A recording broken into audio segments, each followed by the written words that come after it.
السلام عليكم. سلام ورحمة الله. تعرف نفسك؟ أمجد الشيخ.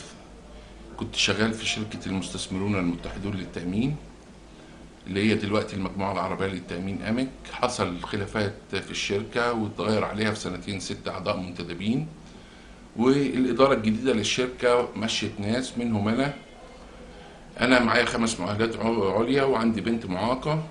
رقوني و10 أيام ونقلوني على 10 من رمضان واجبروني على تقديم الاستقاله. خدت المشكله بتاعتي وطلعت للاستاذ مصطفى بكري واخوه. خدوا الموضوع بتاعي حرفوه ونشروه يوم 11/6/2001.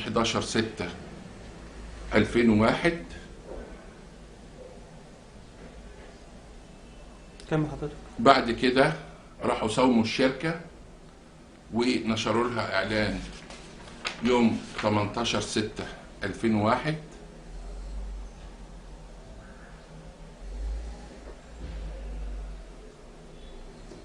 وبعد كده حضرتك نشروا توضيح حول الشركة يدينهم ويدينوا يوم 25/6/2001.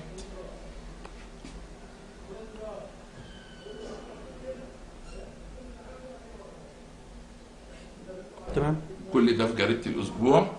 رحت عاتبه هو وأخوه، قلبت بمشادة وجابوا أمن الجريدة وكرشوني. هم دول مدعين الشرف والأمانة واللي واقفين مع الشعب والمظلومين، بيبيعوا قاضي الشباب عشان ياخدوا عمولات اعلانات. يعني حضرتك يا فندم رحت تستجير بيه وبجريدته عشان قضيتك، هو استخدم قضيتك وتاجر بيها وحرفها، وفي سبيل ذلك ان هو خد اعلان من الشركه واعلنه في الجريده مقابل فلوس وباع قضيتك وحرفها، وكمان قال كلام يدينه ودين الشركه.